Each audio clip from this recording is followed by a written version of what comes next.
Bwana Yesu apewe sifa. Haleluya, haleluya, haleluya.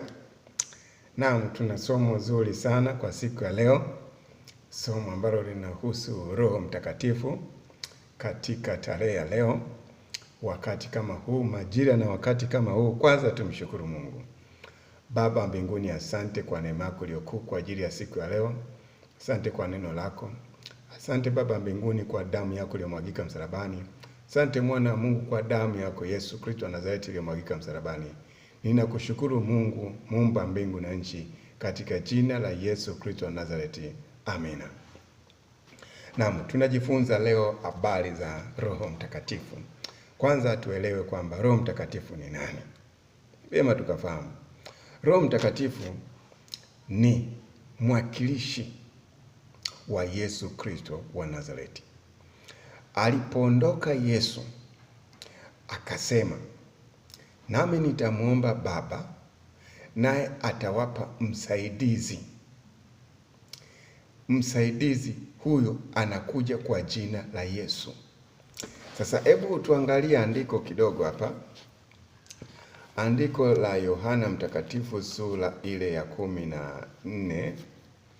Yohana Mtakatifu sura ya 14 mstari wa 26. Mstari wa 26. Anasema Yohana Mtakatifu sura ya 14 mstari wa 26. Lakini huyo msaidizi, huyo Roho Mtakatifu ambaye Baba atampeleka kwa jina langu, atawafundisha yote na kuwakumbusha yote niliyowaambia. Haleluya. Roho Mtakatifu ndiye mbadala wa Yesu. Yesu Kristo wa Nazareti. Yesu aliwafundisha wanafunzi 12. Aliwaongoza wanafunzi 12. Wakati anaondoka, hawa wanafunzi walipewa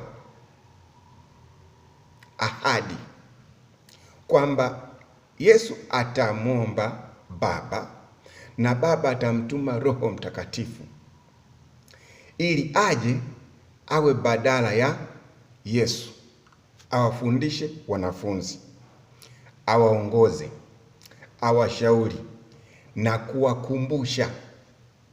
Kwa nini? Kwa sababu Yesu mwenyewe alifanya kazi zote hapa duniani akiongozwa na Roho Mtakatifu. Roho Mtakatifu ni Roho wa Mungu. Huyo Roho Mtakatifu ndiye tokea mwanzo wa kazi ya Yesu alikuwa akitenda kazi za kumwongoza Yesu. Pia ni mtenda maajabu, pia ni mtenda miujiza. Pia huyu Roho Mtakatifu ni Mungu kwa sababu ni Roho wa Mungu. Haleluya, haleluya. Naomba nikupe uthibitisho katika Injili ya Mathayo sura ya 3. Mathayo sura ya 3. Mathayo Mtakatifu sura ya 3. Soma Biblia, Mathayo Mtakatifu sura ya 3. Kiangalia ni Agano Jipya sura ya 3 mstari wa 16 na 17. Imeandikwa 16 mpaka 17. 16 mpaka 17. Nasoma katika jina la Yesu. Naye Yesu alipokwisha kubatizwa, mara akapanda kutoka majini, yani kutoka kwenye maji. Na tazama, mbingu zikamfunukia, akamwona Roho wa Mungu akishuka kama hua akija juu yake. Roho wa Mungu ndio huyo Roho Mtakatifu. Na tazama, sauti kutoka mbinguni ikisema, huyu ni mwanangu mpendwa wangu ninayependezwa naye. Hapo ndipo Yesu anaanza kufanya kazi. Tunamwona akiongozwa na Roho Mtakatifu, amemjiria juu yake kwa ajili ya kazi ya Mungu. Naenda kusoma tena andiko lingine la uthibitisho.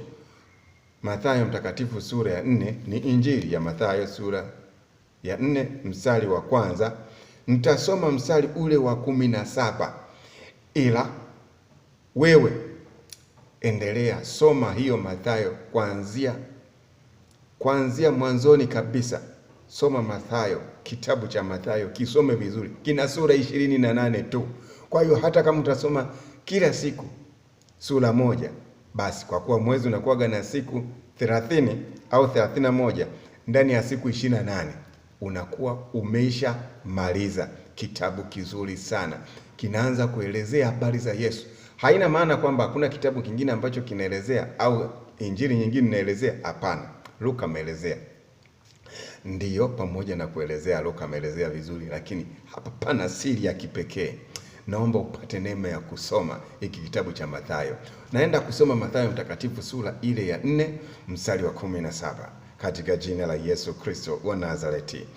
Tokea wakati huo Yesu alianza kuhubiri na kusema, tubuni kwa maana ufalme wa mbinguni umekaribia. Tokea wakati huo Yesu alianza kuhubiri, alianza kuifanya kazi ya Baba wa mbinguni, alianza kuifanya kazi ya Mungu, alianza kuifanya kazi yenye neema, alianza kufanya kazi yenye baraka, akisema tubuni. Yohana, kumbuka, anaanza kuhubiri, alianza kwa kusema tubuni. Huyu Yesu Kristo wa Nazareti anaanza kuhubiri, anaanza kwa kusema tubuni. Tutamwona pia na huko mbele ya safari, Petro naye anaanza kwa kusema tubuni. Naye mtume Paulo naye anaanza kwa kusema tubuni. Kwa hiyo neno tubu, anasema badilikeni, wabadilike kutoka kwenye kuto kumwamini Mungu aliye hai katika jina la Yesu. Sasa waanze kumwamini Mungu aliye hai katika jina la Yesu. Wamsikie Yesu, wamwelewe Yesu, yale ambayo amekuja kutengeneza, amekuja kutengeneza yale ambayo yalikuwa hayakamilika katika lile agano la kale. Sasa anakuja katika agano jipya, anasema tubuni, badilikeni. Sasa wamjue Mungu katika jina la Yesu. Maana Yesu sasa ndiye anaenda kumwaga damu hapo. Sasa anamwaga damu. Yesu pekee ndiye aliyemwaga damu kwa ajili ya kutengeneza agano la milele, agano lililo bora kuliko la zamani. Sasa ungependa kuniuliza au tungeulizana, tungetaka kujua ni zipi kazi za Roho Mtakatifu? Ni nyingi sana.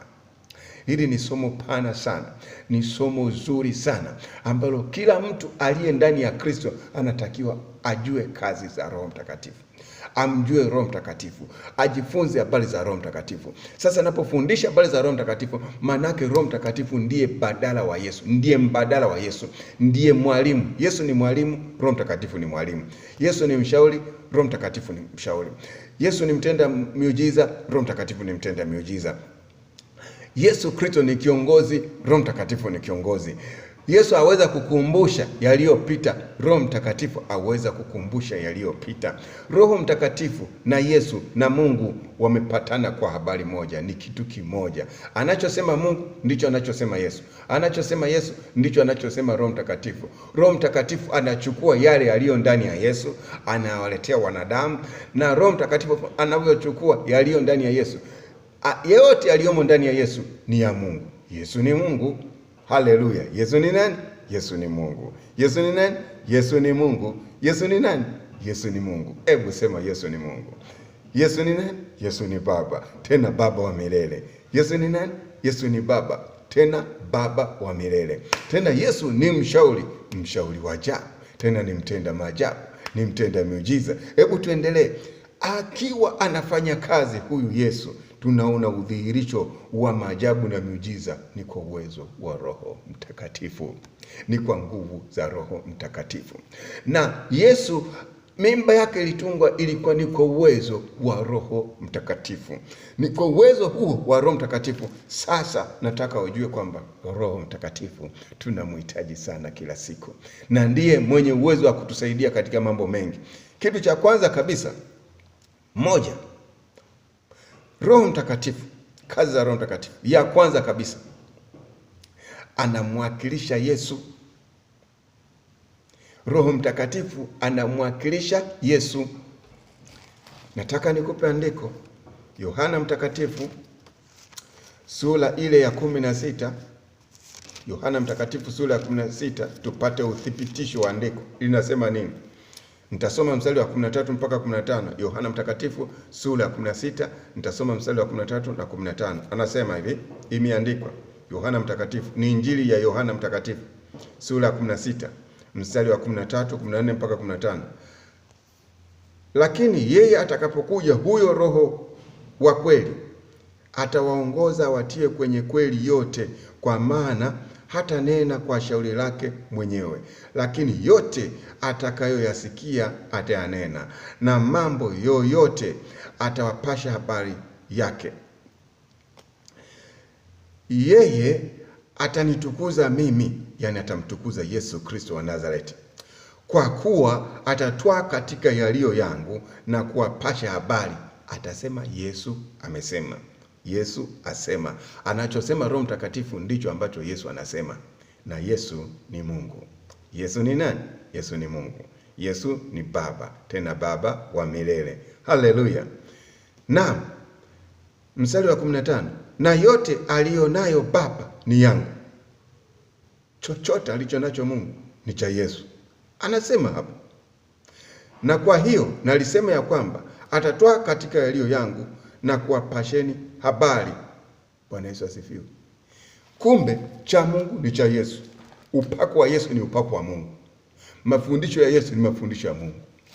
Mungu anataka sisi tujifunze habari za Yesu. Tukimjua Yesu, tukijifunza habari za Yesu, ni Mungu amefanya. Yesu akitenda, Mungu ametenda. Sasa tumeona hapa kwamba kumbe Roho Mtakatifu anamwakilisha Yesu. Kazi ya kwanza, kumwakilisha Yesu. Anachukua yaliyo ya Yesu, anatupa sisi. Kwa hiyo Roho Mtakatifu ndio mwalimu wetu, ndio mbadala wa Yesu. Akisema Roho Mtakatifu, amesema Yesu. Akisema Yesu, amesema Mungu. Yaliyo ya Mungu ni ya Yesu, yaliyo ya Yesu ni ya Mungu, katika jina la Yesu Kristo wa Nazareti. Haleluya. Jambo la pili, kazi nyingine ya pili, kufundisha. Roho Mtakatifu ana kazi ya kutufundisha sisi wanadamu. Ana uwezo wa kutufundisha. Ni mwalimu, kama vile ambavyo Yesu mara nyingi alimuita mwalimu. Roho Mtakatifu ni mwalimu. Na ndio maana tunaweza tukathibitisha kwa andiko. Yohana Mtakatifu sura ya 14, Yohana Mtakatifu sura ya 14, Yohana Mtakatifu sura ya 14 mstari wa 26. Jina la Bwana libarikiwe. Haleluya. Oh, najisikia upako. Ninaona upako ndani ya moyo wangu katika jina la Yesu Kristo wa Nazareti. Haleluya, haleluya. Yohana Mtakatifu, Injili ya Yohana Mtakatifu sura ya 14 mstari wa 26. Anasema, lakini huyo msaidizi, huyo na msaidizi, anamzungumzia Roho Mtakatifu. Huyo Roho Mtakatifu ambaye Baba atampeleka kwa jina langu, atawafundisha yote, ni mwalimu wa yote yaliyo mema, katika jina la Yesu. Na kuwakumbusha yote niliyowaambia. Yote maana yake alikuwa ndani ya Yesu wakati anafundisha, wakati anahubiri, wakati anatenda maajabu, miujiza. Ni Roho Mtakatifu alikuwa mtendaji mkuu. Kwa hiyo anasema atawafundisha yote, atawakumbusha yote, maana yeye Roho Mtakatifu anayajua yote. Yeye na Yesu ni mmoja, yeye na Mungu ni mmoja, wanapatana kwa habari moja, katika jina la Yesu Kristo wa Nazareti. Haleluya. Naam, kumbe tunajua kama anaweza kafundisha, pia kazi nyingine ya tatu, anakumbusha. Yeye ndio wa kutukumbusha. Injili ya Yohana sura ya 14 mstari wa 26 anasema atatufundisha, pia atatukumbusha. Kwa hiyo kama umeota ndoto na umeisahau, omba rehema kwanza kwa Mungu. Alafu sema, Roho Mtakatifu, naomba unikumbushe. Atakukumbusha. Maana kama uliota ndoto umesahau, atakukumbusha. Kama kuna kitu umepoteza, ukioni, umekitafuta sana, umeshindwa, ulitumia akili zako, yeye anayajua yote. Ulipoweka kama umesahau, atakukumbusha. Roho Mtakatifu na Mungu na Yesu ni kitu kimoja, wanapatana kwa habari moja. Kazi nyingine ya Roho Mtakatifu ni kufichua siri. Roho Mtakatifu na Mungu ni wamoja. Kwa hiyo anafichua siri za Mungu. Anaeleza kwamba Mungu hapa anataka nini. Kwa nini? Kwa sababu Roho Mtakatifu pale mwanzoni kabisa, ukisoma kitabu cha Mwanzo sura ile ya kwanza, unaona anasema, nasoma kitabu cha Mwanzo kimeandikwa na Nabii Musa, kitabu cha Mwanzo katika Agano la Kale, kitabu cha Mwanzo, nasoma ile sura ya kwanza alafu na mstari wa kwanza na wa pili, kitabu cha Mwanzo. Hapo mwanzo Mungu aliziumba mbingu na nchi. Hapo mwanzo Mungu aliziumba mbingu na nchi, mstari wa kwanza. Mstari wa pili, nayo nchi ilikuwa ukiwa tena utupu, na giza lilikuwa juu ya uso wa vilindi vya maji. Roho ya Mungu ikatulia juu ya uso wa maji. Mstari wa tatu, Mungu akasema iwe nuru, ikawa nuru. Roho imetulia. Roho manake ndio inayotenda kazi. Alafu Mungu anasema iwe nuru. Kwa hiyo Mungu anapotamka, Roho Mtakatifu anatenda. Iwe nuru, ikawa nuru. Alikuwepo, yupo Roho Mtakatifu, yupo popote. Ni mtenda maajabu, ni mtenda miujiza. Pia tuna haki ya kusema asante Roho Mtakatifu, kumshukuru Roho Mtakatifu. Tunamwabudu Mungu, tunamwabudu Yesu, tunamwabudu Roho Mtakatifu. Ni wamoja. Ushindi upo mkubwa sana kama utamuelewa Roho Mtakatifu kuwa ni Mungu. Kama utamuelewa Roho Mtakatifu na Yesu na Mungu ni kitu kimoja, itakusaidia sana katika na ni katika jina la Yesu Kristo wa Nazareti. Tunaendelea pia jambo lingine ambalo sasa nakuelezea. Nieleza la kwanza, la pili, la tatu, la nne, sasa la tano. Kuumba, ndiye anayehusika na uumbaji. Roho Mtakatifu ni muumbaji. Sema ni muumbaji. Mungu aliumba kwa uwezo wa Roho Mtakatifu. Roho Mtakatifu ni muumbaji, anaumba. Ungependa upate andiko ambalo linathibitisha kwamba Roho Mtakatifu ni muumbaji? Si nimekusomea Mwanzo sura ya kwanza, mstari ule wa kwanza, wa pili na wa tatu. Hilo hapo inathibitisha hapo mwanzo Mungu aliziumba mbingu na nchi, na nayo nchi ilikuwa ukiwa tena utupu, na giza lilikuwa juu ya uso wa vilindi vya maji. Roho ya Mungu ikatulia juu ya uso wa maji. Mungu akasema iwe nuru, ikawa nuru. Roho wa Mungu akawa anatenda uumbaji. Lakini kama hiyo itoshi, hebu tuangalie Ayubu 33 mstari wa 4. Ayubu 33 mstari ule wa 4. Ayubu 33 mstari ule wa 4. Ayubu sura ya 33 mstari ule wa 4. Ona hapo sasa. Kitabu cha Ayubu sura ya 33 mstari wa 4. Roho ya Mungu imeniumba, na pumzi ya Mwenyezi hunipa uhai. Roho ya Mungu imeniumba. Roho ya Mungu imekuumba. Roho ya Mungu imetuumba. Uhai wetu ni kwa uwezo wa Roho wa Mungu. Kwa hiyo tumjue huyu mwenye uwezo, tumjue huyu ambaye anatenda maajabu, tumjue huyu mtaalamu wa ufinyanzi. Ni mfinyanzi, ni mtaalamu wa maumbile yetu, ni mtaalamu wa ulimwengu wote. Yeye ndiye muumbaji. Tusome tena Zaburi 33 mstari ule wa 6. Ona sasa thibitisho mwingine huo, 33 mstari ule wa 6. Kwa neno la Bwana, Zaburi 33 mstari ule wa 6. Kwa neno la Bwana mbingu zilifanyika. Mstari wa 6. Na jeshi lake lote kwa pumzi ya kinywa chake. Pumzi ni roho. Neno la Bwana pia ni roho. Pumzi ni roho. Kwa hiyo pumzi ya Mungu ni roho ya Mungu. Haleluya. Bwana Yesu asifiwe. Bwana Yesu asifiwe. Haleluya. Zaburi 139 kumradhi, Zaburi 139 mstari ule wa 14 unasema nini hapo? Zaburi 139 mstari wa 14 inasema, nitakushukuru kwa kuwa nimeumbwa kwa jinsi ya ajabu ya kutisha, matendo yako ni ya ajabu, na nafsi yangu yajua sana. Tunajifunza habari za huyu Roho Mtakatifu. Kumbe ametuumba pia kiajabu sana. Tunatisha. Mimi nimeumbwa kwa ajabu. Sema ni wa ajabu. Lazima nitende maajabu, na ninatisha kwa jina la Yesu, kwa kuwa nimembeba Yesu. Nimembeba Roho wa Mungu ambaye anaingia tu ndani ya moyo pale ninapomwamini Yesu Kristo wa Nazareti. Ni katika jina la Yesu Kristo wa Nazareti. Amen. Jambo lingine la sita, Roho Mtakatifu, kazi nyingine, kumsaidia muamini kuomba.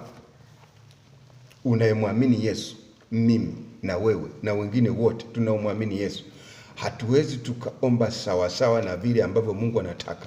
Anaweza kutusaidia kuomba huko sawasawa na mapenzi ya Mungu ni Roho Mtakatifu. Uthibitisho wa Warumi sura ya 8 mstari wa 26 mpaka 28, 26 mpaka 28. Nasoma Warumi sura ya 8. Warumi sura ya 8 ndugu yangu. Na kuwa makini hapo. Mstari ule wa 26. Nitaendelea 26 nitafika mpaka 28.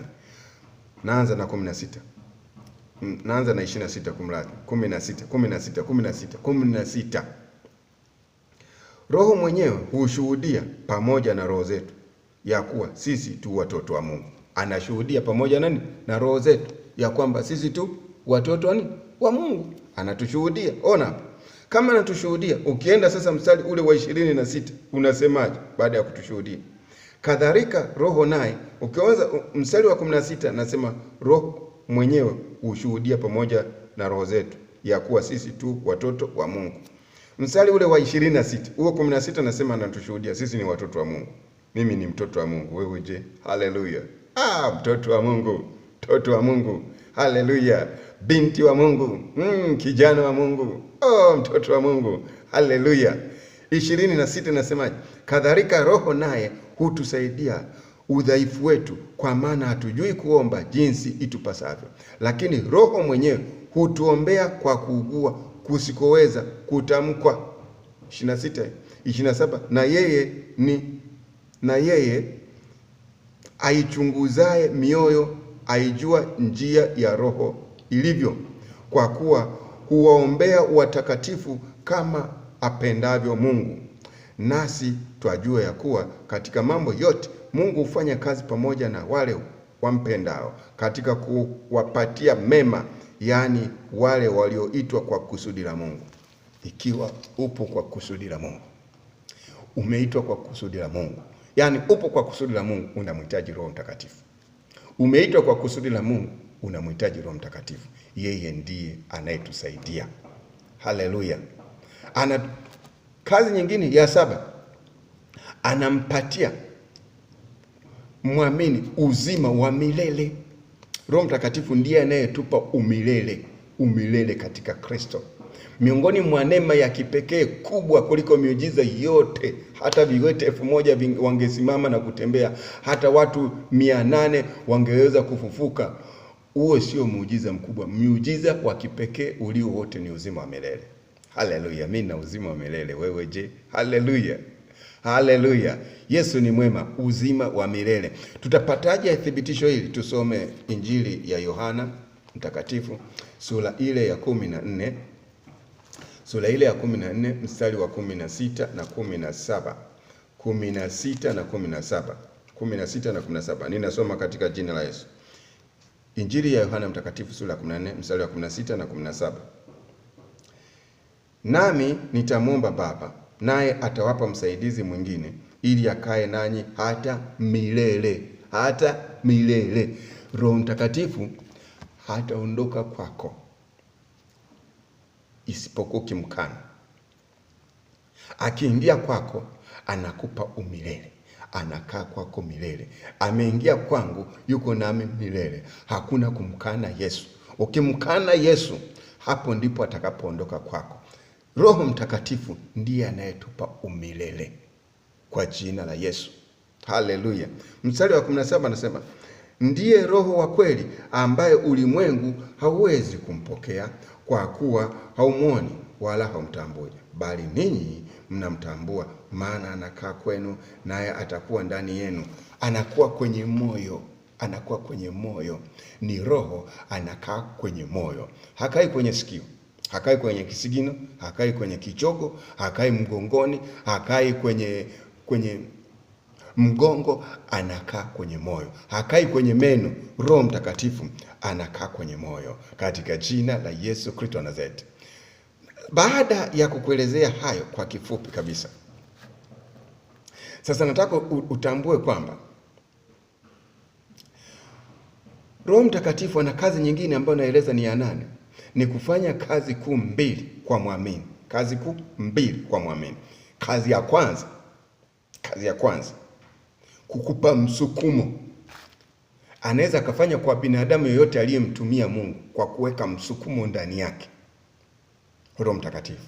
Na ndio amefanya kwa kiwango kikubwa sana kuachilia msukumo. Mungu anaongea na watu wake kwa kuweka msukumo wa Roho Mtakatifu. Kuweka nini? Msukumo wa kiungu ndani ya mwamini katika Yesu Kristo wa Nazareth. Na hiyo katika huo msukumo utakuwa na amani wakati unalitenda hilo jambo. Sasa sio msukumo wa hisia unasema ni msukumo wa Roho Mtakatifu. Hapana. Ndio maana tunajifunza ili somo la Roho Mtakatifu ili baadaye uje utofautishe kati ya msukumo wa hisia na msukumo wa Roho Mtakatifu ambao unakupa amani. Jambo la pili, kuongea kwa sauti kwa ajili ya kufikisha ujumbe kwa mwamini. Ujumbe huo hutoka kwa Yesu Kristo wa Nazareti.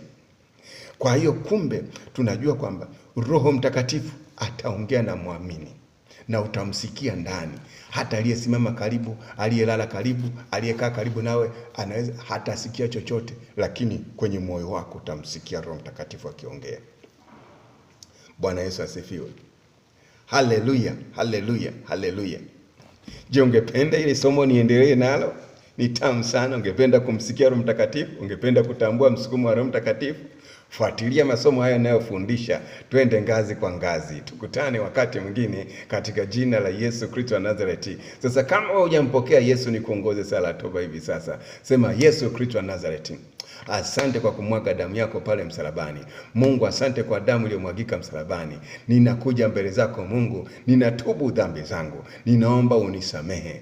Ufanye ondoleo la dhambi kwa damu ya Yesu ndani ya moyo wangu. Nami nakutamka Yesu kwamba wewe ni Bwana. Naamini moyoni mwangu kwamba ulikufa, uliteseka kwa sababu ya dhambi zangu na ulifufuka. Yesu Kristo wa Nazareti uko hai. Na hivi sasa ninakupokea Yesu, wewe ni Bwana na Mwokozi wa maisha yangu. Karibu Roho Mtakatifu ndani yangu. Ubarikiwe kwa jina la Yesu Kristo wa Nazareti.